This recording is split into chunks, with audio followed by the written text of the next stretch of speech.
Only Forward by Michael Marshall Smith.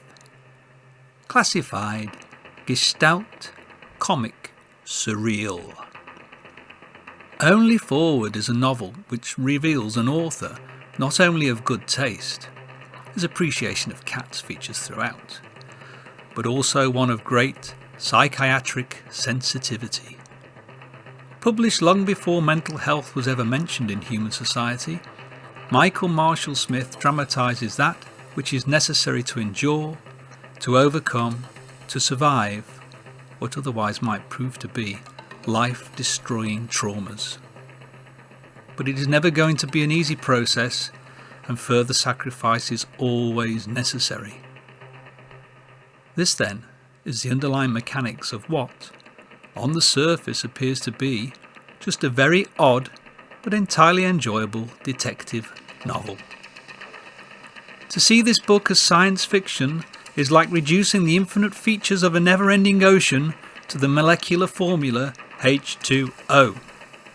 It would leave everything important unsaid. Stark, then, is our hero. He's not at all reliable, often downright tells lies. He has questionable taste in friends, drinks and smokes far too much, and is employed in ways not clearly revealed. A properly tortured soul. Still, he's all we've got to navigate us through the ever-changing landscape of this stupendous novel. He at least knows the way. The setting is a collection of neighbourhoods existing within a future nation-state. Most likely the United Kingdom, though united it certainly is not at the time of this book. The country has been more or less entirely built over and consists instead of the city. The city itself comprises many distinct neighbourhoods, demarcated by their own rules and outlook. People are born and often live out their entire lives in a neighbourhood, which they don't so much choose as it chooses them, so long as they abide by the rules. For instance, Stark currently lives in Colour neighbourhood. The discipline here is strict, and one can only appear outside as long as one is properly coordinated with the current visual aesthetic, which changes by the hour. There is another neighbourhood entirely inhabited by cats, in which everything works and is in pristine condition, even though to the uncomprehending humans all the cats do is sit around all day or sleep. Our work is never appreciated. Then there are the much more lawless neighbourhoods where anything goes, vice, violence and chaos being the preferred mode of existence. Stark, in the fulfilment of doing what he does, is a rare figure in this infinite city of neighbourhoods. He navigates between all of them. Being set in the future, then of course, Stark has various exotic gadgets at his disposal, often received in part payment for his services, and just as often only partly useful, such as the Gravbender trademark, which enables him to change the direction of gravity within his apartment until the batteries go, or his infallible bug detector, which has a bad attitude and a truthfulness feature as intermittent as that of our narrator himself.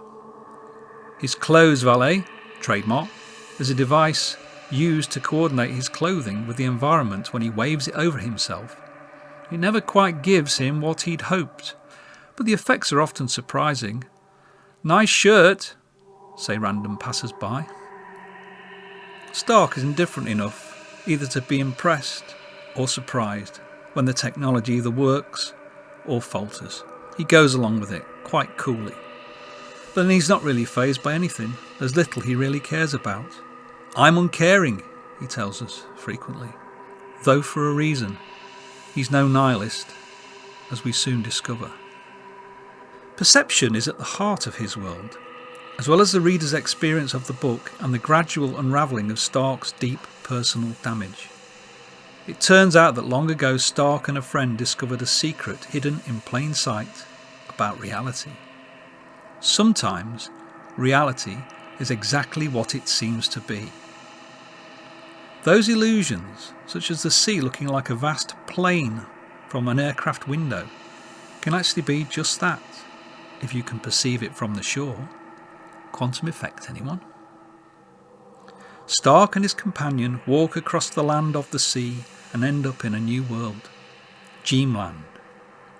But by venturing there, they begin to change it, which has consequences.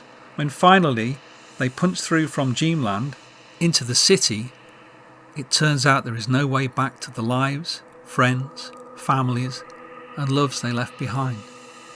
It turns out also that we can only move, if movement there must be, which is after all what life is about. We can only move forward. Bad things done along the way, no matter how necessary for survival, must be paid for if anyone is to have a chance again at happiness. The price is huge, beyond the psychological resources of most, in fact. Nevertheless, it must be paid if life, real life, is to be resumed. Thankfully, Stark has friends. He's not alone. True, a couple of them might be pathological killers. Another, a can-do, frantically driven actioneer from the neighbourhood of real go-getters who appear to achieve nothing while working flat out within a corporate culture to do so.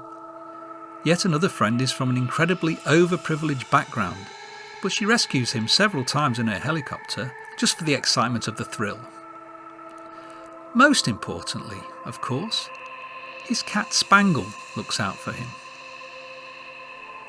At the end of this fittingly not quite coherent but eminently ebullient roller coaster of a novel, Stark comes to a new perception. He sees a way, and perhaps, maybe, some of those who followed his story will do so too. Though most won't. Truth is often difficult to recognise after all, is it not? Unless, perhaps, unless one perceives like a cat. Only Forward by Michael Marshall Smith.